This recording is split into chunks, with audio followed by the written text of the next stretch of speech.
Okay, we're live.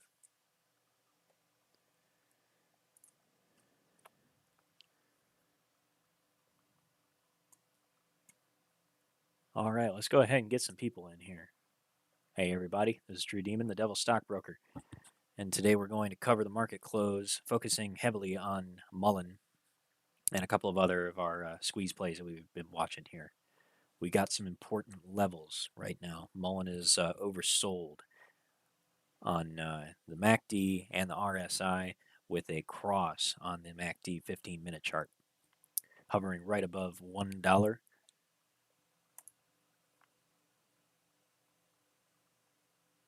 So this is bound to be an interesting close.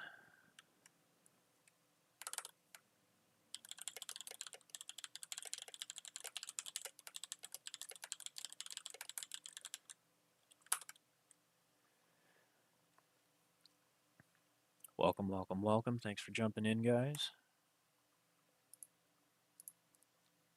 Andrew, what's up? Scrap Queen. Logical, thank you.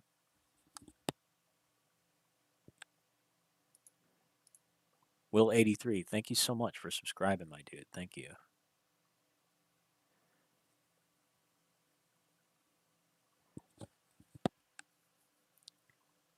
Guys, appreciate you jumping in to watch the stream with us.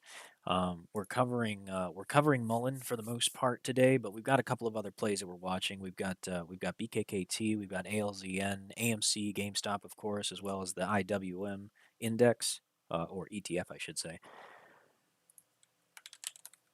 For those that may remember, we called out ALZN just yesterday on the stream while we were talking about Mullen, and we saw that there was some divergence on a couple of days. For whatever reason, those lines disappeared on this chart. I'm not sure what that's all about, but I remember that it was on the 16th of February and the 24th.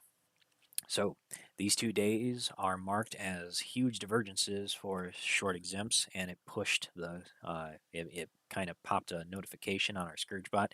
So today, well, actually, I should say, yesterday we entered into a position into some options and shares with ALZN, and right now, I'm currently up 80% on my May 20 calls for $2.50 strike. So I'm pretty happy about that. I'm going to hang on to that position, though, because I gave myself so much time. There's more than 70 days to expiration right now, so I'm feeling pretty confident about that trade. We'll just go ahead and let that one ride. Okay, on to Mullen.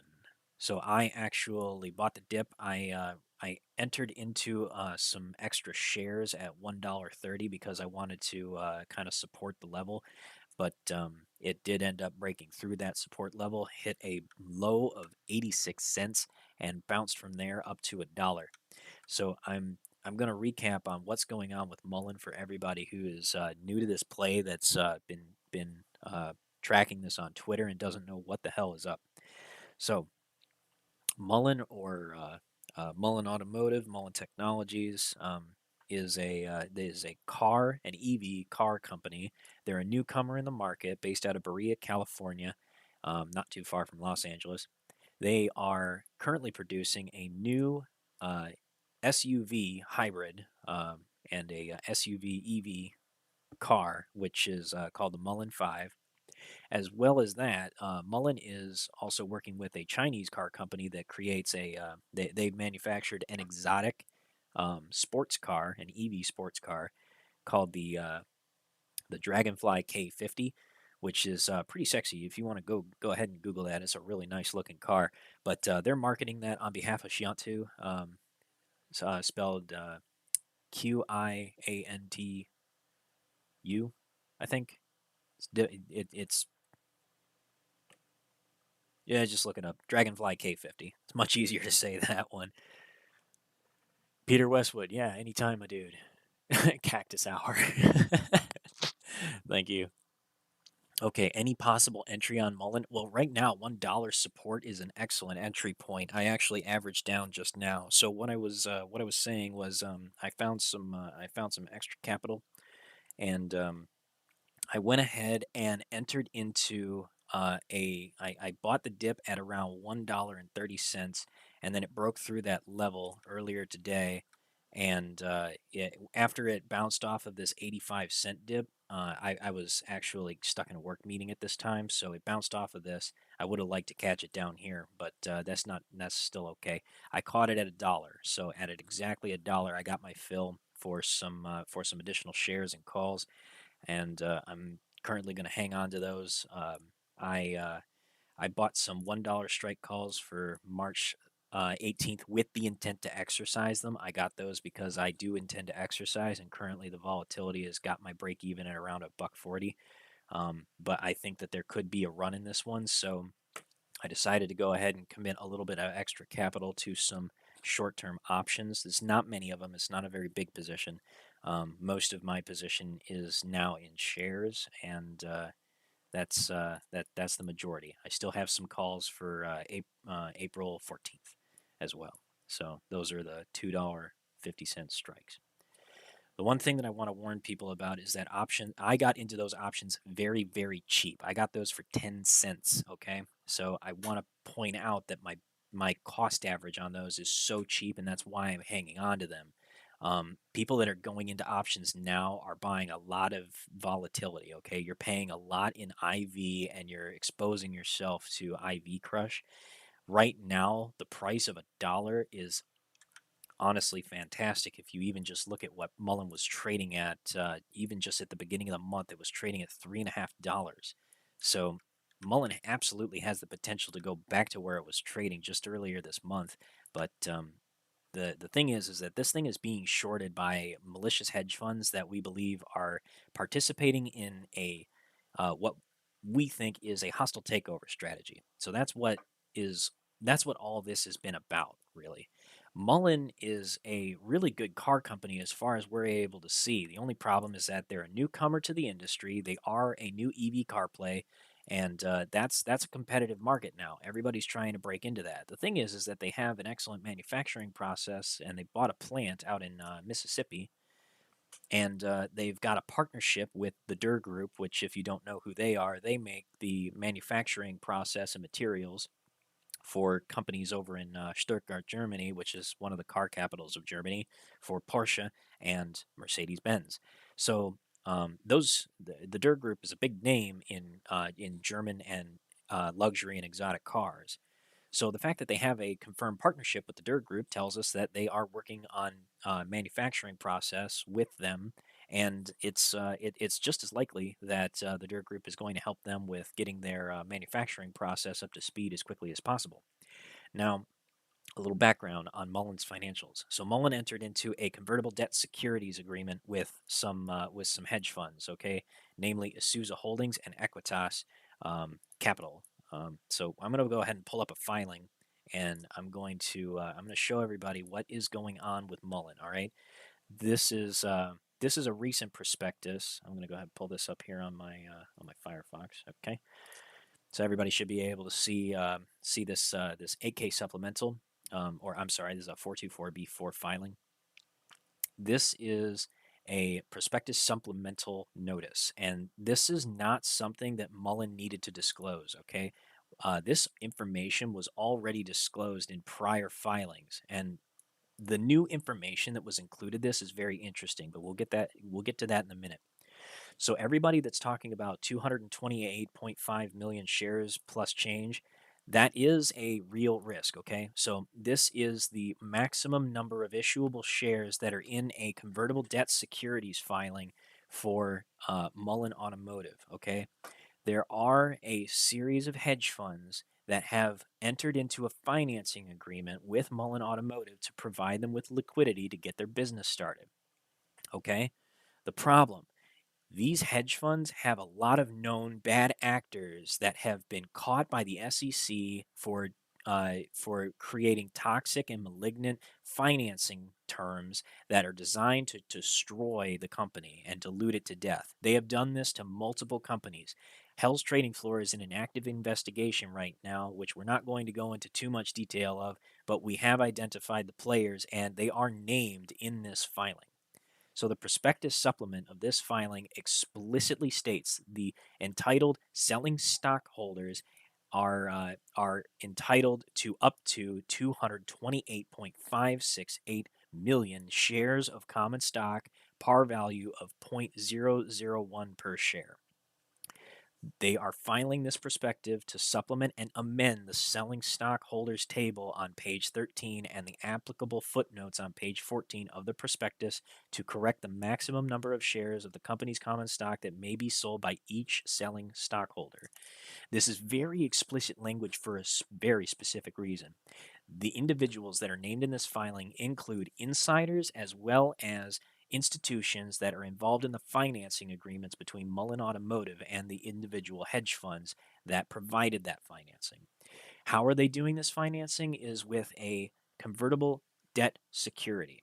Convertible debt securities are when a company goes to a financier, which are hedge funds or banks, and they say we need to get some money. We need money and we need a loan.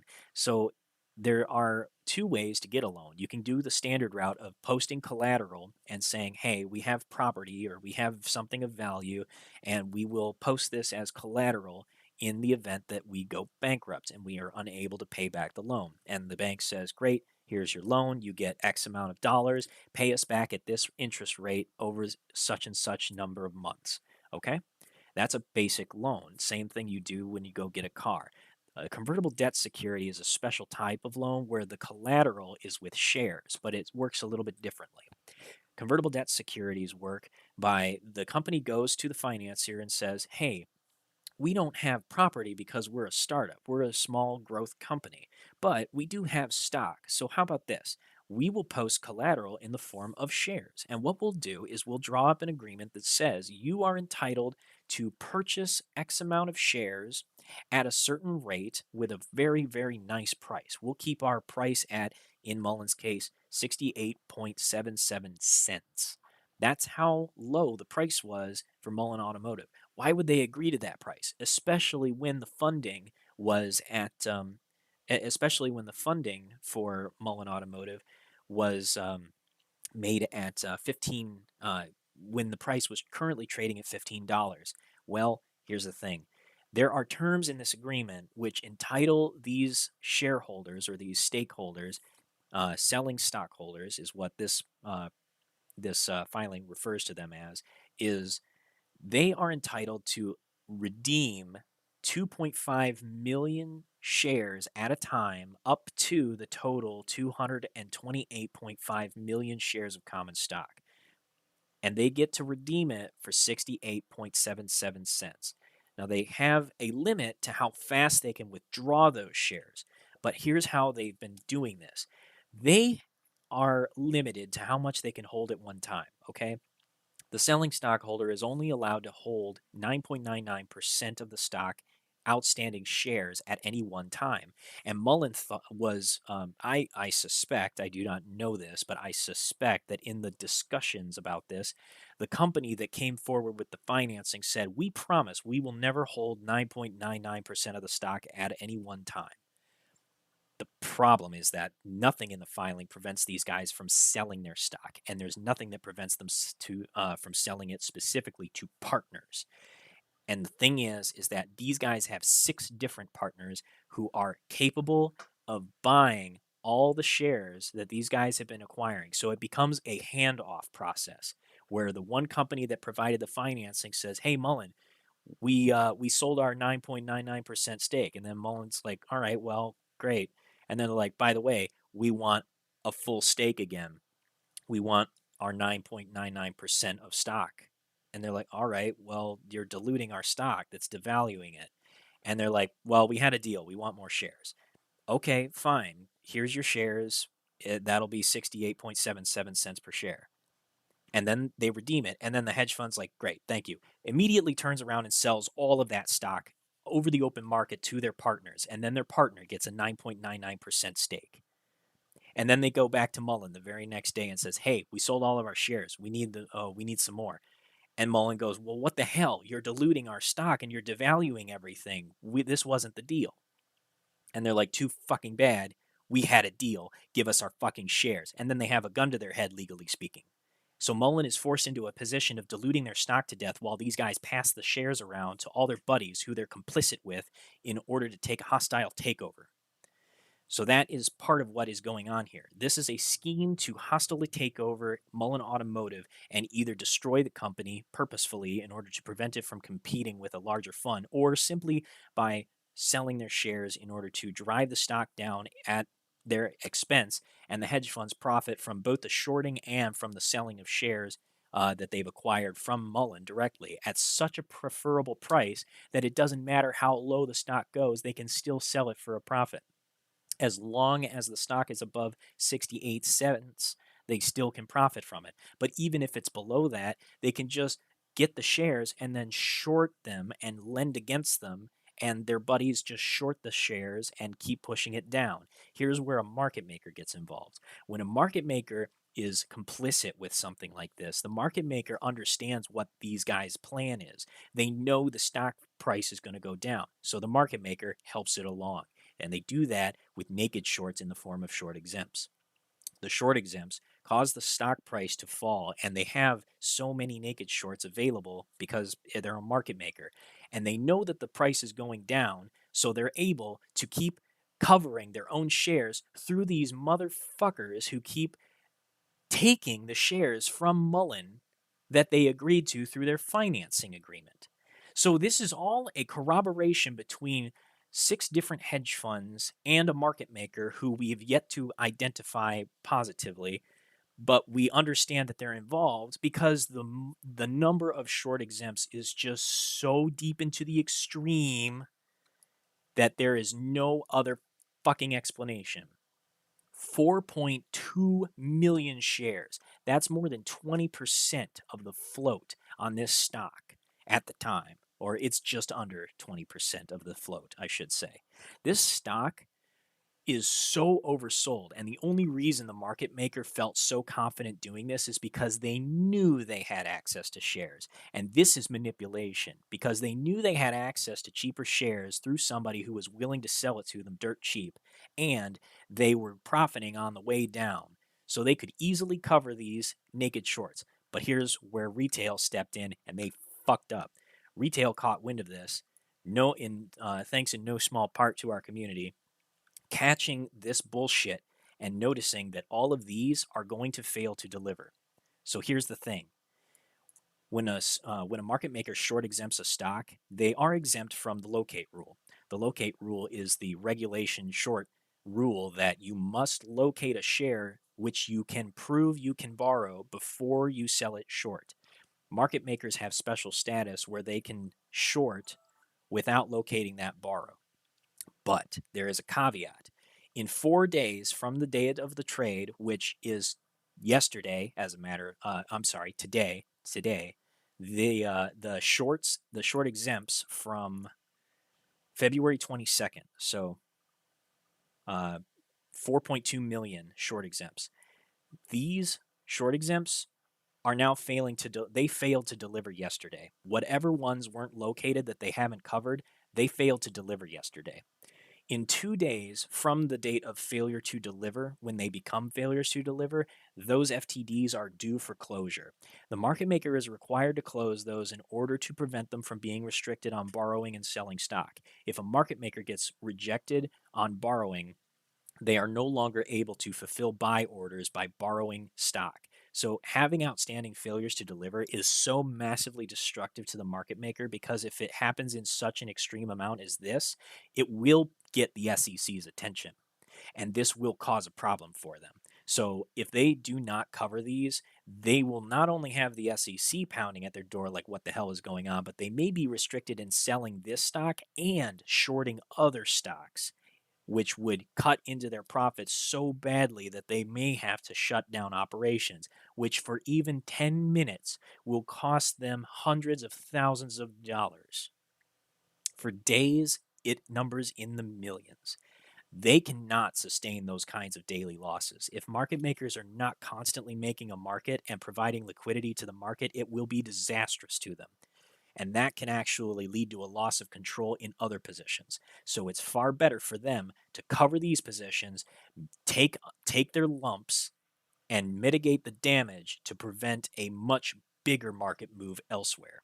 So this is where retail can step in. What you're seeing now in the price action, let's go back and look at the chart. Over the past several days, Mullen has been selling off. Since November, it's been getting crushed. Over the last several days, beginning on the 4th of February, is when all the short exempts started to get excessively high, and they really got out of hand ever since February 23rd.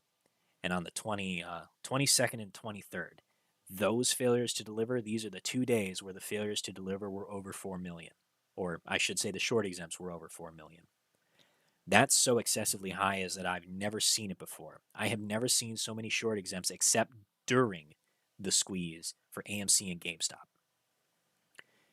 What market makers are doing right now is they were covering FTDs in here. That is part of this, but retail was exacerbating the issue. And because the stock ran above $1, that puts everything that they short exempted down here at a negative position, meaning they are losing money.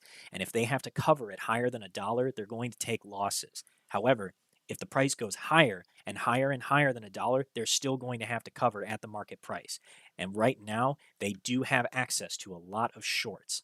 They've been using shorts to cover their positions. Here's the thing with failures to deliver is they can be covered with borrowed stock. So everything that you're seeing here today is a massive move by market makers and hedge funds providing liquidity into the market, selling the living shit out of this thing, shorting it with everything that they have in order to push the price down. And here is where they can absolutely fuck themselves into a corner. They have put everything that they have into this particular day because tomorrow is Wednesday, and that's the day when they are due to deliver their first batch of that 4 million short exempts. Whatever stock was failed to locate on that day is due tomorrow at the morning bell.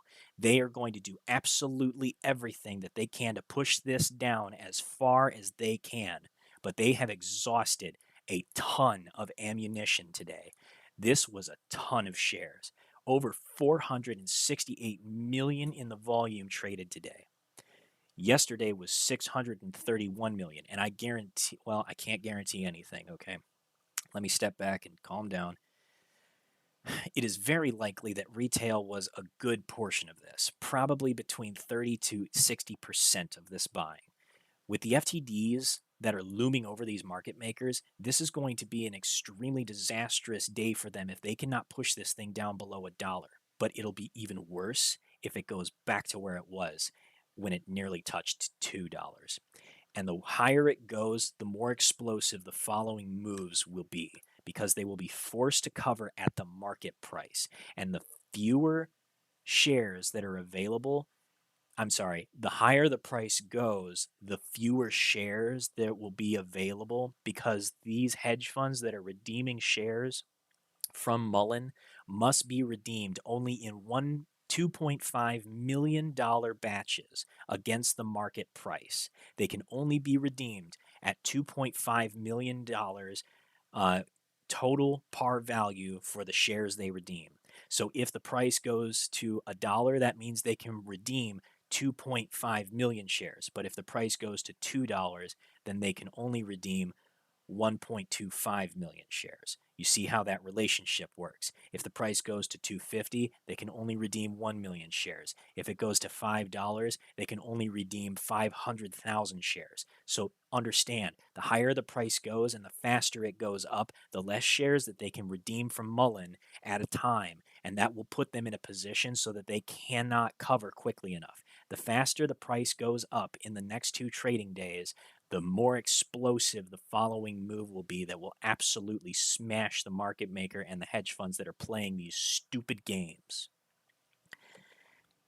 I should have prefaced with this, but you all should know none of this is financial advice. I'm not a expert in market mechanics, and I don't actually have a background in finance or market making. This is all based on my amateur understanding of the regulation short filings and my own personal research into the stock market mechanics. So please understand the risk of this situation if you decide to trade in this stock. I'm not making a buy recommendation. I'm simply postulating a scenario in which market makers could be put into an over-leveraged position, which I believe they are. I firmly believe that, and I have bought a long position, an all-long position in Mullen to back up my statement and to back up my conviction. I think that the higher Mullen goes over the next 2 trading days, the worse it will be for market makers in the following trading week. These guys are going to have to start covering first thing in the morning before the market bell tomorrow. FTDs must be closed by T+6 market open. So let that sink in. Take a look at the short exempts and do the math for yourself. 4.2 million, 4.69 million due on Wednesday and Thursday respectively. Any of these short exempts that have been failed to locate must be closed, or the market maker gets their dick whacked by the SEC. Follow that up by 3 trading days later, and you see all of this short volume. All of this short volume and the massive movement we saw. It made more than half of the stock's volume. Half of the stock's trading volume for that day was short. That's a market maker. They are throwing everything that they have at this thing yesterday and today to keep it under control and to put the price down. And this is where, again, not financial advice. Know your risk. Understand that this is a risky trade, and understand that there is no guarantees of anything. But what I have noticed in the market is that the buy and hold strategy is the ultimate way to defeat market maker fraud. It happened with GameStop and it happened with AMC. That buy and hold mentality of the apes works. And getting spread thin on a whole bunch of different plays has unfortunately really done a lot of damage to the ape movement. We've gotten spread too thin, and I admit I fell into that trap too. And there's plenty of stocks that I have invested in those that I still believe in. But if there's any apes out there that are watching this, take note of these numbers. This is what happened before AMC and GameStop squeezed. This is the same behavior. We have noticed this in all types of different stocks. This happened to GameStop in December and January. It happened to AMC in December and January. It happened to SPRT in August. It happened to BBIG in September. Take notice of these numbers. Short exempts are something that nobody looks at. And these signal when market makers are playing games. This is an opportunity for retail to kick them in the nuts. So you have to make your own decisions. I cannot tell anybody what to do or how to trade this, but I do at least believe, and I will be holding with you to back up my convictions, that if Mullen crosses $2 again by the close of business today, that this thing will squeeze in a way that can only be compared to GameStop and AMC. That is my belief. That is not a guarantee. That is not financial advice. That's simply my firm belief as a trader, watching this fraud happen and analyzing the market. You can take that for what it is. I'm not telling anybody what to do. You make your own decisions, and you must be responsible for those decisions. I am fully prepared to ride my position down to zero and take a complete and total loss on every share that I've purchased. So, that's my analysis on Mullen. With that, We get everyone in chat to smash the like button. absolutely. If you share my conviction and you share the way that I feel about how the market fraud has essentially taken over the world economy and that we are operating this way as the standard mode of operation, and you are sick of it like I am, smash that like button, hit subscribe. We've got a lot more coming for this type of stuff. We've got more plays to cover. Mullen right now is the play. That is my play. We've got others that we are covering, though, and we're looking for opportunities always. Hell's Trading Floor is a big community of some experienced traders, so we'd love to have you. If you're interested in joining Hell's Trading Floor and getting some more of this due diligence and having access to our analytics bot, today is Renew Day, so this would be the day to get full access for an entire month, full bang for your buck. We renew every first of every month, so head over to discord.gg/Hell's Trading Floor, and you can follow. You can sign up for a monthly subscription at patreon.com/The Devil's Broker. Man, we got 400 people. Hey, everybody wave and say hi. The world's watching. Damn. Man, I'm so glad to be seeing so many people so hyped up for this. It's really exciting. Amy Joe, thank you so much for becoming a denizen on YouTube. Really appreciate that.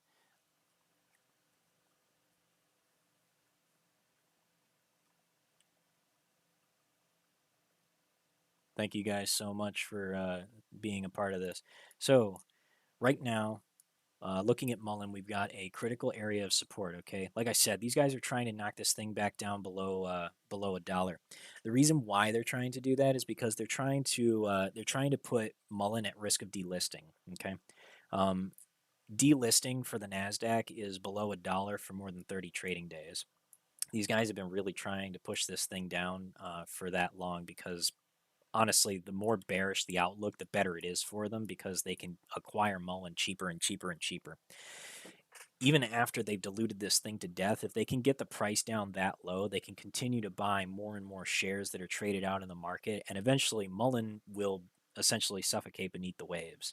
$1 is the surface of the ocean, and they are drift in the sea right now, barely treading water. So that's the risk in this situation: is that after 30 days trading below $1, Mullen can get delisted from the Nasdaq, and that's just the realistic bearish scenario. And that's why I'm warning people. Like, I'm just being realistic with you with what can actually happen. Okay, you should not be trading information with only one side of the story. So I'm going to try to be as unbiased as possible and let everybody know what the actual risk is. However, like I said, market makers are throwing everything that they have at this thing right now. The volume, like, the retail's not doing all of this. Look at this volume. Holy shit. You can't tell me that this is only retail.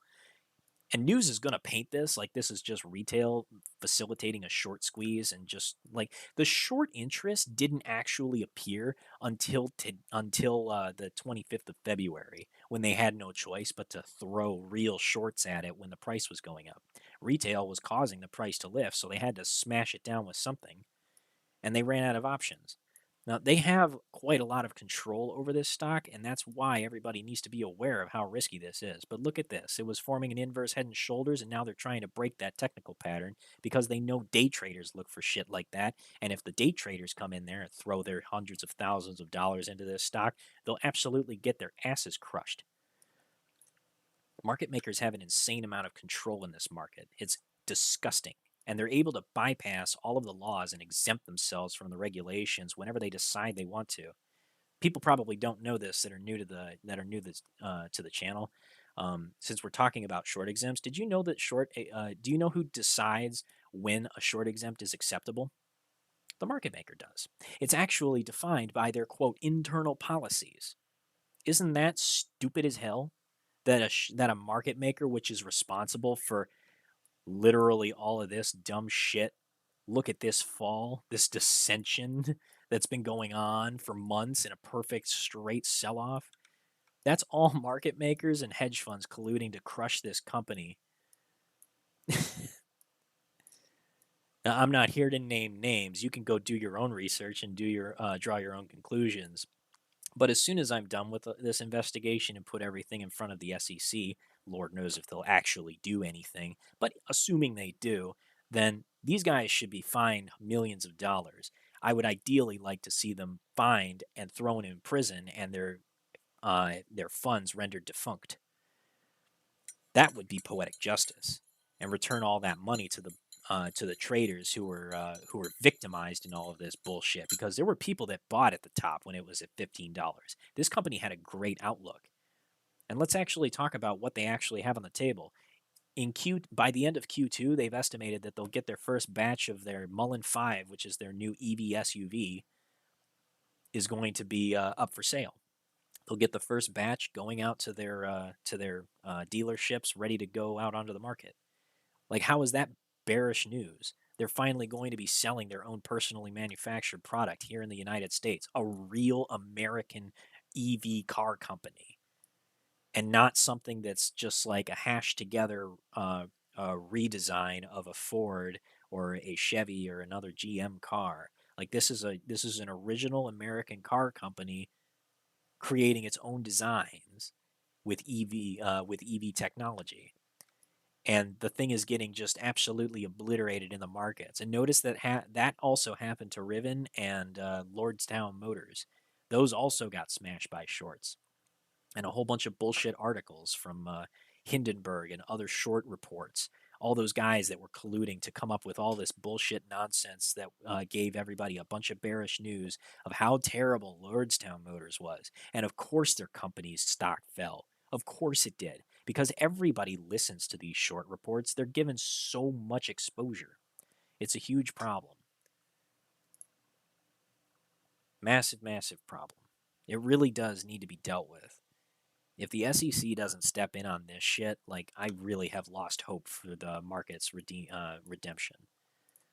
If the SEC is not already investigating this, hell, I mean, Jesus Christ, how many reports have gone out on this stock by now? I know I've already put in my whistleblower request. How many other people on Twitter have been watching this thing sell off and demanding the SEC step in and do something about it? Such a disgusting mess. Anyway, I've been ranting and railing for a little while. Let's go ahead and catch up with chat. What's up, chat? Question is, why the hell did we play this rig game? Why not just take our money and put it all on red? Seems simpler and fairer. Because that's not real. That's not real free market behavior. And the thing is that, like, if we shorted everything, if retail just switched to shorting everything, then all the hedge funds would just go long. Their target is retail. They're trying to take people's money. That's what these guys do. These are ruthless fucking assholes. They get to see the direction of these plays, and the market makers have access to all the order flow. So if they see retail taking one direction, they're going to take the other. And that's how they play this game. Now, short exempts gives them a lot of leeway, but the thing is like, let's be honest, retail can't go short. Retail as a whole can't go short.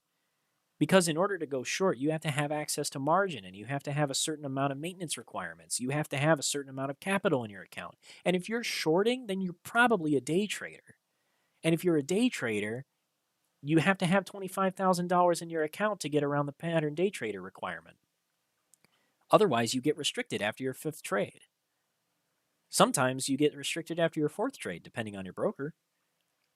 So it's really not feasible for retail to just go short. And even if they did, it wouldn't matter. The hedge funds and the market makers that are colluding with each other would be like, oh, look, the little ants are so cute. Look, they're trying to switch short on us. Rip the rug out from under them and just send the stock skyrocketing. Notice this thing was able to move by more than 120%. It wasn't all retail. There were whales involved in this. I'm just saying, like, they can move these stocks in whatever direction they want.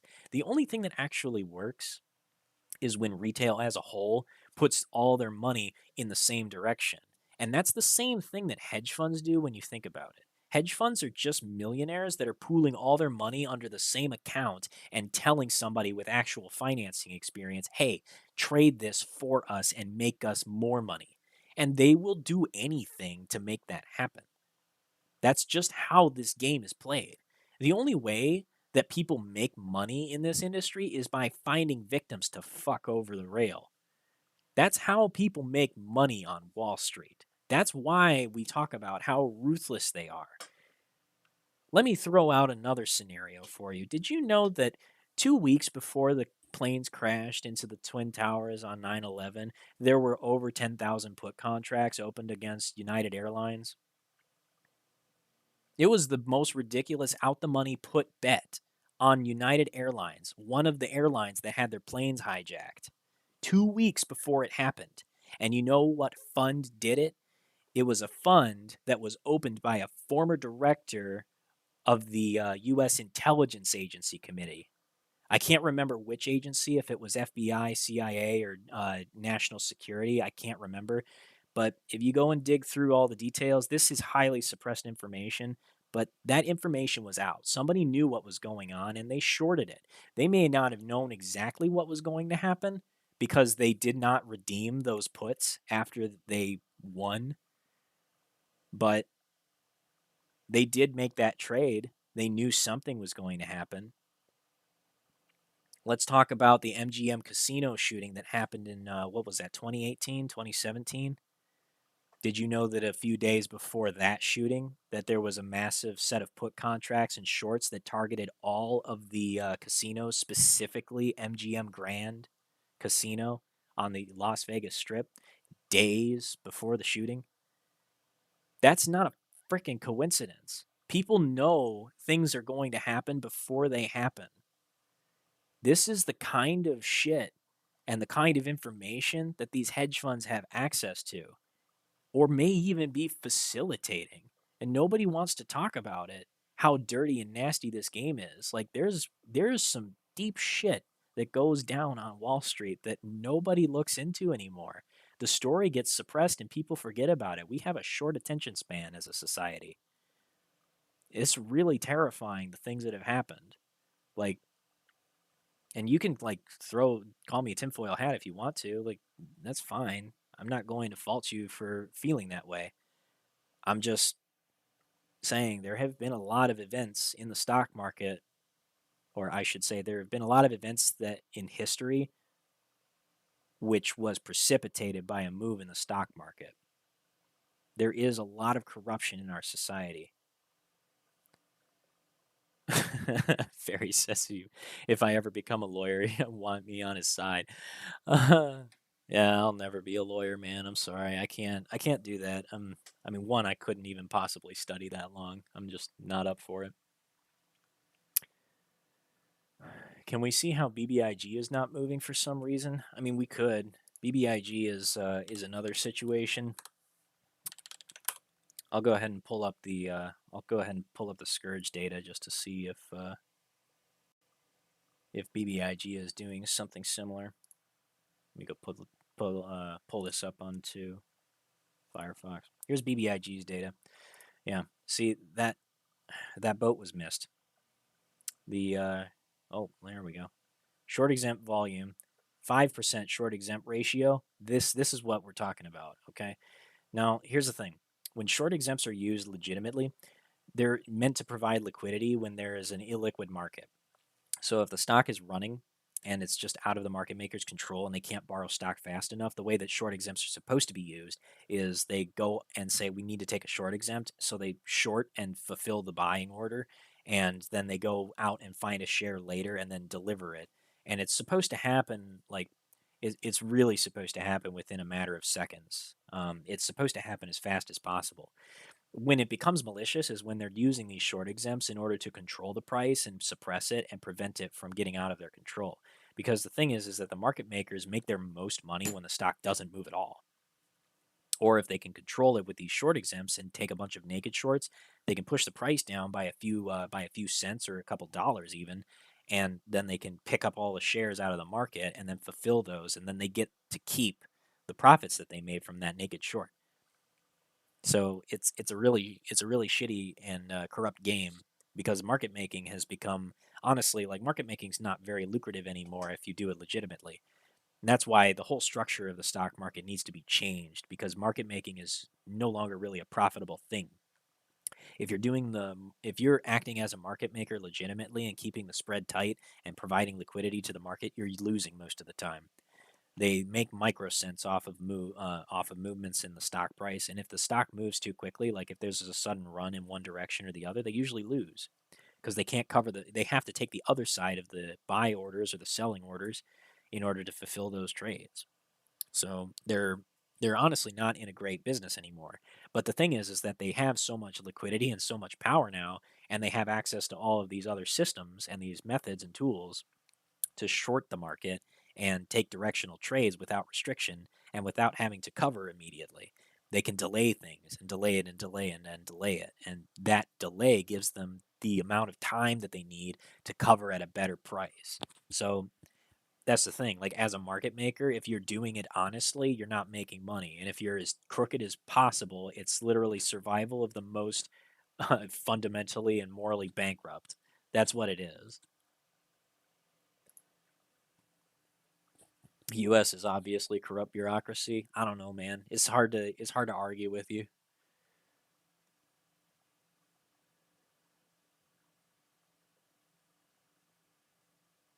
Just follow the massive outs or whatever Nancy does. I can't disagree with that either.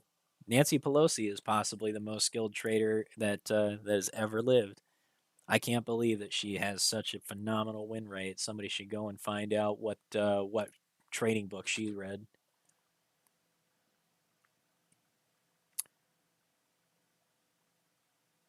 It's just that YouTube might get on you for saying that. They don't want others to know. Hey, if they cancel me on YouTube, I'll take that as a badge of honor because that means I must be saying something that's got them upset.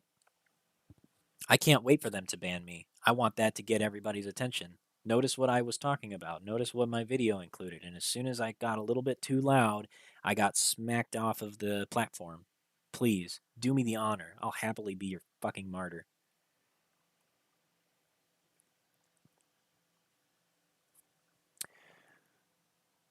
Why does it matter if it closes under $1? They don't have to cover FTDs. So the thing, all right, the lower the price is, the better for them because they can cover those failures to deliver at a cheaper price. When the price is low, selling begets selling. And right now, market makers are trying to buy in order to cover those failures to deliver.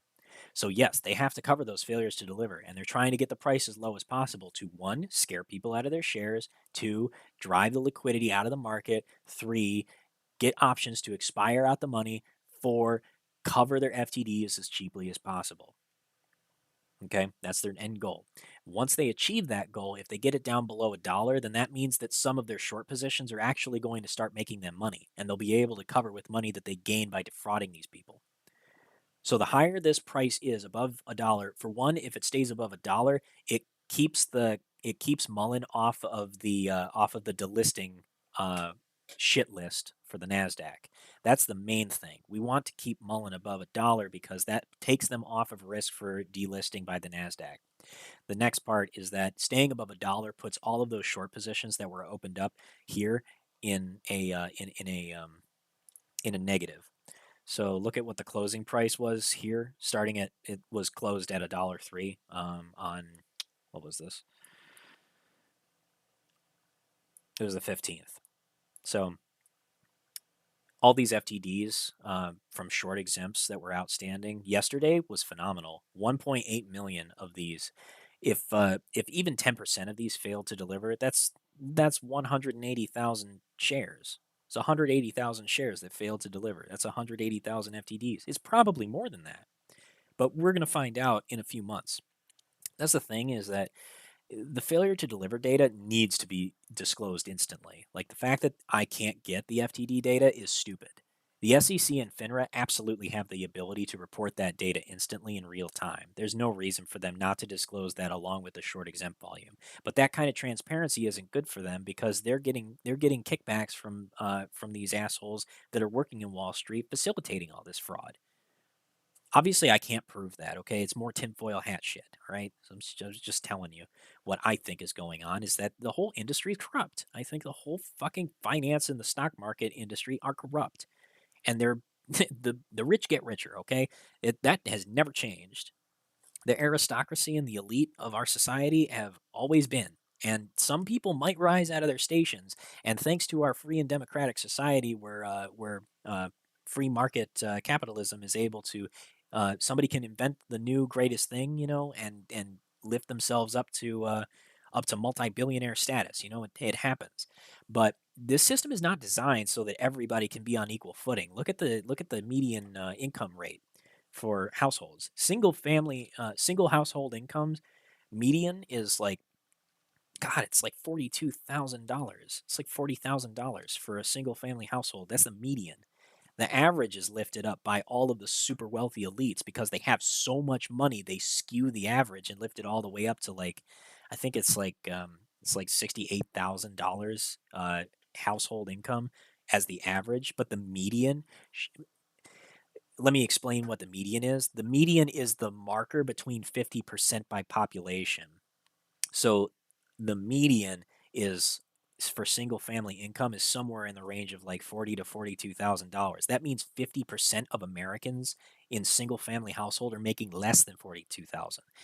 That's over 150 million people are making less than $40,000 a year. So just do the math. There's over 300 million of us here in the United States. I forget what the exact census data is right now, but like there's over 300 million Americans living in the states. Like, can you think about that? 150 million people that are living like that. That barely sits above the poverty line based on the based on the cost of living in most parts of America. Like, if you make $40,000 in Chicago or New York or Los Angeles, you're you're impoverished. You're considered under the poverty line for the cost of living in those areas. People can't live off of that anymore. And with inflation going up to 7.5% now, like, how the fuck are we supposed to keep up? You can't. Nobody can afford to live in this country.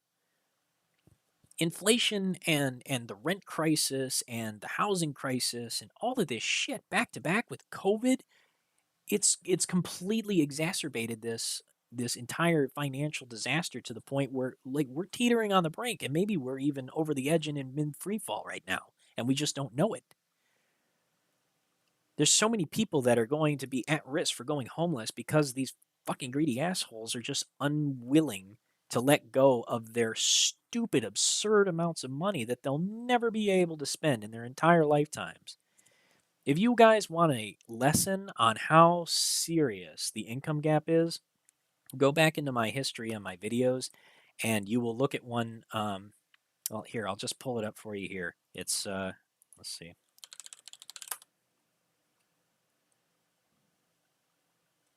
It's the one where I told Peter Schiff he should go get fucked by a cactus.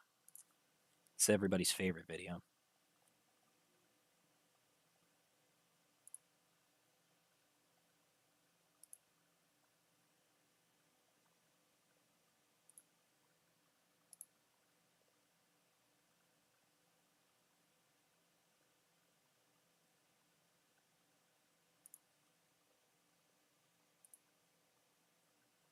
Yeah, here it is. This is it.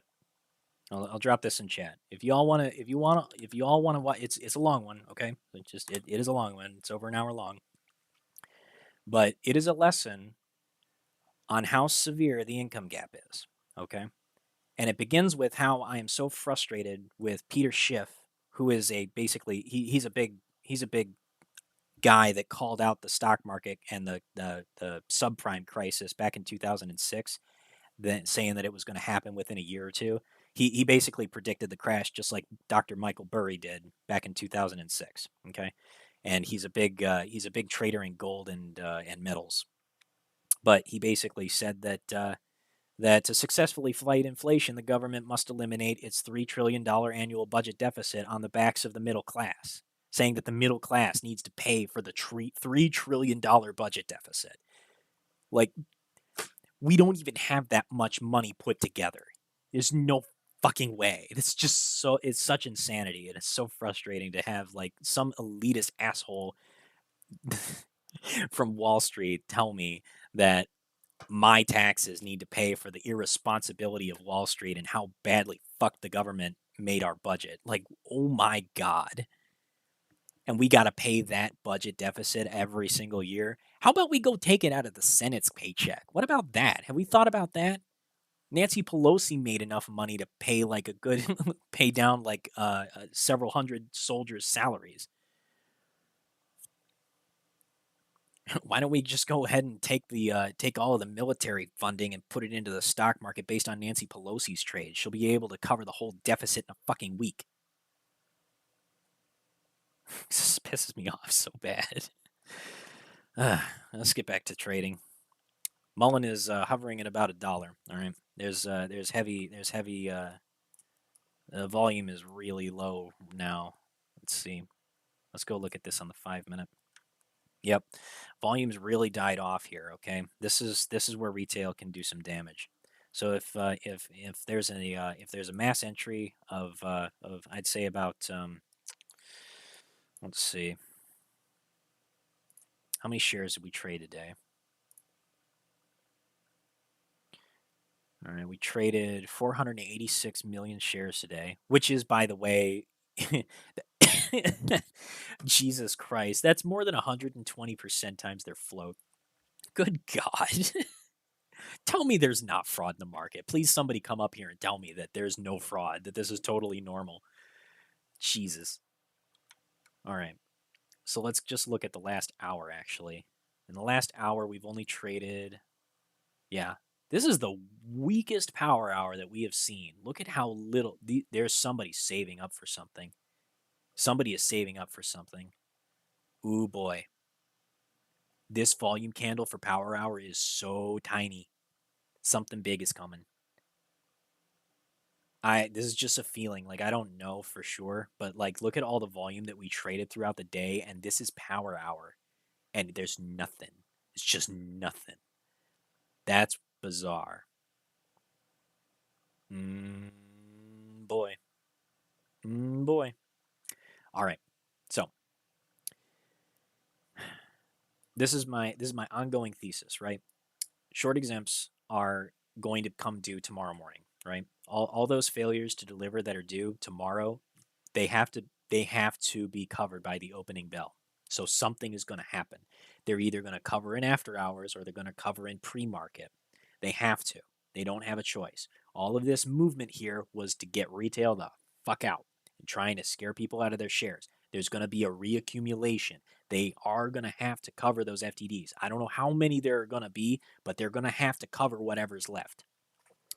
We know that there are 4.2 million short exempts that are going to fail that are already failures to deliver, and those FTDs are due tomorrow by the opening bell. All right, so here's my thesis: they're going to have to acquire those shares from somebody. They're going to have to exhaust whatever ask is available. So retail can do some damage here. If and I'm not telling you what to do. This is not trading advice, okay? And I could be totally wrong. All right, keep that in mind.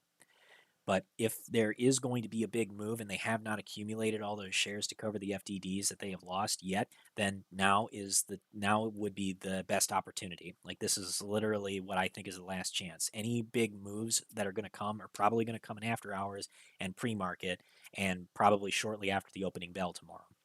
There's going to be a lot of accumulation that has to happen. So if there's anything left, if they have not covered their FTDs by now, they're really going to be in the shit if they don't get them covered now. So, not financial advice, but this is my cost average. Like, I've got in at $1.30, and I accumulated a few more at $1. So I'm like probably sitting at around like $1.25 as my cost average for per share. So that's my that's my trading thesis. I think this is the consolidation level, and they're probably going to consider making a move here very shortly. Okay, that's essentially my thesis. I don't really have any other DD to give you. Well, I suppose I do have one thing in the form of their filing. So if you want to look at if you want to dig into this further for yourself, look into the 8K filings. I'll show you this on. This is the latest one. Okay, this prospectus details all of the additional information on Mullen Automotive stock in regards to this 228.5 million share issuance, or available authorized shares that can be sold according to their S3. What was very interesting about this filing that people should notice is that they gave very explicit details of who the stock holders and sellers are. Look at the number of shares of common stock owned per offering. You got Equitas, Digital Power Lending, Cambria Capital, Jotter, Asusa Holdings, who facilitated most of this financing, and TDR Capital. These guys are the biggest holders on this stock. Okay. Now, Asusa is the one with the most direct access to the financing, and they can pull the shares out whenever they want. Equitas is the other one. They even named these guys individually. David Mickery, he's the CEO, so that explains why he has so many. All right, and I feel like this is a cry for help, and I'll tell you why. They gave so much information that was not necessary in this filing. They told us exactly how many shares of common stock are issuable upon conversion to each individual entity, and They gave their addresses. There's no need for that. That's not required information to be disclosed in this filing. So this is on sec.gov. You can look at this in the Edgar database. You can go through this, and if you are, I'm not telling people what to do, but there's some shady shit going on. All right, and there was no need for this information to be disclosed, but the CEO is entitled to disclose this information if he feels it is pertinent to the interests of the stockholders. So he did this for a reason. There's no need to give these addresses for these funds and these individuals. There's something going on here, and I believe that this may be a cry for help. Because right now, this dilution agreement has the CEO's hands tied. He is going to be forced. He is legally obligated to deliver these shares as long as these guys are willing to keep buying them. But if they are doing so maliciously, they are distributing it in a way that is destructive to the company. Is it bad that they gave away the info? No, it's not bad. There's nothing wrong with disclosing this information. All stockholders are entitled, and it's public information, so it's not private. But the fact that he explicitly gave this information all in one place in a supplemental filing that wasn't required, this was not a necessary filing, tells me that it was something that he wanted to communicate to investors, especially, I feel, retail investors. It's just really interesting that the CEO and his legal advisement decided at this moment, at this critical moment, the day after he talked about, he retweeted a video talking about how Mullen was in a unique financial position. This is not a coincidence. I'm just saying it. Like, this is not a coincidence. This feels like a cry for help because the CEO's hands are tied as far as the dilution goes. Those shares are authorized and they will be redeemed on time.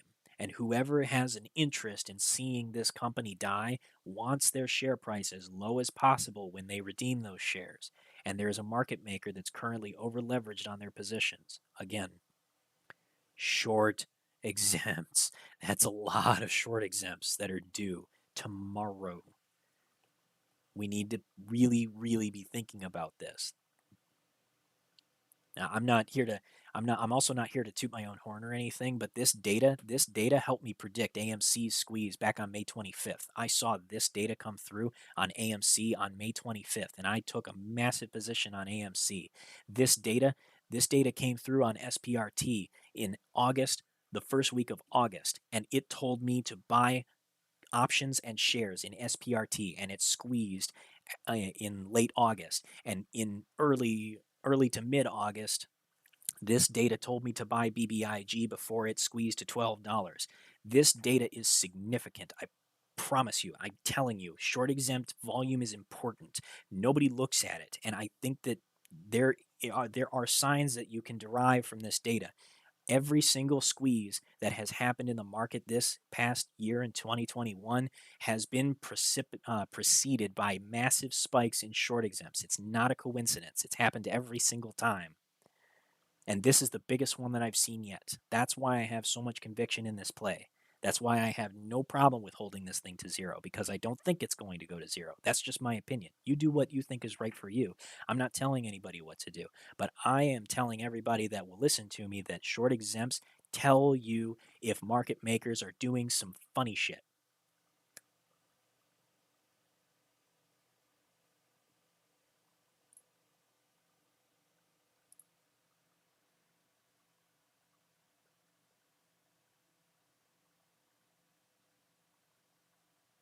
Let's go back and go and talk to everybody who's in chat. Sorry, I'm not very good at reading through chat as I'm going on my rants. I kind of get on a tear every now and again. Did I say that Mullen needed to close above $1 today? Above $1 is good. Above $2 would be amazing, but above $1 is important. It really needs to close above $1. 96 cents is the real line, but $1 will keep them off risk for delisting. They need to be trading above $1. If they trade below $1 for 30 days consecutively, then the stock can be they can be delisted by the Nasdaq. So it's important that they stay above that level. They're not currently at risk of delisting. Like that's not on the table right now. They've, to my knowledge, have not received a warning, but they need to stay above $1 for at least 10 trading days in a row. So it is very important that their stock stays as high as possible.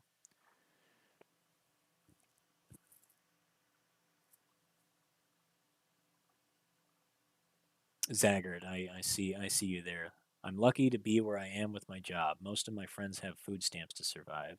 I do have a couple of friends that have been in that position. I'm very thankful that I've never been in that position where I had to live off of food stamps. But I do recall from my youth, my father really struggled with his own small business, and I do have memories of him really struggling through the .com boom when I was a kid, and or the .com bubble, I should say, and I had to save my parents from losing their house in 2008 after the market crashed. Well, it was actually 2009 when I came home uh, from uh, service in the military, and I used my GI Bill to save them from defaulting on their house.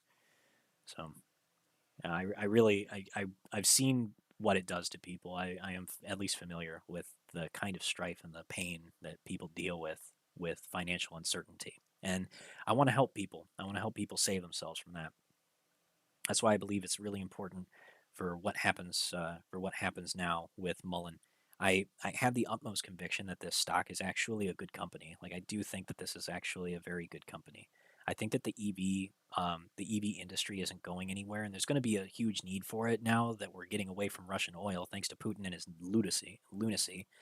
But all the same, I feel that this company is just good in general because they're creating a new aesthetic for a new car company that's just dedicated to EV, and we need more of that. You know, we need to check out Senator Austin Scott's portfolio stat. He outplayed good old Nancy by over double. That's a good point. Scott's portfolio is ridiculous, but he plays with bigger leverage. He's got way more money, so that could be part of it. But his performance is on par. So yeah, I'd be interested to see that. If you look at opensecrets.com or opensecrets.org, that's the website that you can go to look at trading disclosures for the Senate and representatives, and also any investments that they received or donations they received, I should say, from special interest groups. What's my take on DRS? I don't have one. I'm not looking at. I'm not currently looking at any other stocks right now. There's a few plays, but I'll go ahead and note it down. If somebody in the analyst group wants to go ahead and note down DRS, we'll take a look at it for you. We just might not be able to get to it today. We're going into market close, and I have a work meeting right after this, so unfortunately, I won't be able to stay. It ain't about blue and red; it's about green, right? Used to my ears. Green is a beautiful color. It's tasty too when it comes in wax. My average is 120, and I'm happy with that. Right on, Andrew. Appreciate that. Next spike should reach. Okay. Yeah, if you guys are interested in getting more of this, DD, we actually have this. We have this data available. So if you're just tuning into the stream and you haven't heard of Hell's Trading Floor, you can connect to our Discord at discord.gg/Hell's Trading Floor. And you can join through our Patreon. We have a subscription service, and it actually renews on the first of every month. And since it's the first of the month, you get the full month. Unfortunately, Patreon's kind of a dick when it comes to when it comes to the renewal process because they have this charge up front policy that I for whatever reason I can't switch to a I can't switch to a different one. So it forces everybody to get charged on the first, and they get charged up front. So I'm like, well, that sucks. So trying to work that out. But if you want to sign up and just try it out, the $3 trader subscription's $3 a month. It's literally the lowest that we could charge with Patreon. So um, is no no obligations, of course. But if you want to see what we got, we've got access to all kinds of DD, and there's a lot of really experienced traders here in the Hell's Trading Floor. What is the filing called? It's a 424B 5-1, a supplemental 424B prospectus. So if you look at Mullen's latest 8K filings and the 424B filings, you'll see that one is the most recent. It was disclosed yesterday. That was opened up yesterday. Okay, definitely a cry for help. Yep, I totally agree. Wow, I can't believe it. We got 430 people watching today. Man, that's incredible. Thank you guys so much. If you like what you see, please consider subscribing to the YouTube channel and join us in Hell's Trading Floor and come be a part of the magic. We're always finding all kinds of plays and we're always sharing DD. So if you're curious about our Scourge bot that we use to pick out all these squeeze plays like this, like BKKT, it called out on the 28th of January, and then we got in early, and it boom just took off to like $7. It was a fantastic play. And we've got another one actually, ALZN. If you want to catch something before the market close, we actually jumped into ALZN based on these two triggers. We had what we call Todd. Um, we had Todd Vergence on 2 separate days. This is also an indicator on ScourgeBot, and it called out on the 24th after the market bell closed. And yeah, so we took a position. Currently, most of us are up at least 50%. Some of us, myself, am up 80% on my calls. And we've got some indicators for GameStop and AMC as well. So if you're looking for the next leg up in some of your favorite meme stocks, it's called every single squeeze that we've been a part of, and we back tested it on over 30 squeezes, and it called out at least 15 days in advance, but at most 30 days in advance. So it's a great lead. There's two more minutes. Well, 1 more minute and 10 seconds. 1 more minute, 10 seconds in the market before the bell. All right, SSR for tomorrow. Yes, this will be on SSR, which means those short exempts are going to there's going to be a lot of short exempts that we can expect on the ticker tomorrow. Yeah, as a matter of fact, this was on SSR today. So I'm just going to throw out a little prediction here. Go ahead and check out the short exempts on the FINRA database. You can look at FINRA short data volume on FINRA.org. That just Google FINRA short data files and you can look at it today. I promise you, 2 hours after the bell, go and look at the files for today's trading session, and you will see a massive spike in the short exempts. It's probably not going to be 4 million, but it may be. Who knows? If you see anything in short exempts that's in excess of 100,000 on a stock like this that has such a small float, it's weird. Okay, so I'm just throwing it out there. On SSR days, that's when the short exempts get way out of hand. All right, we got our last 5 seconds. 5, 4, 3, 2, 1. Ding, ding, ding, ding, ding, ding. That's the market bell.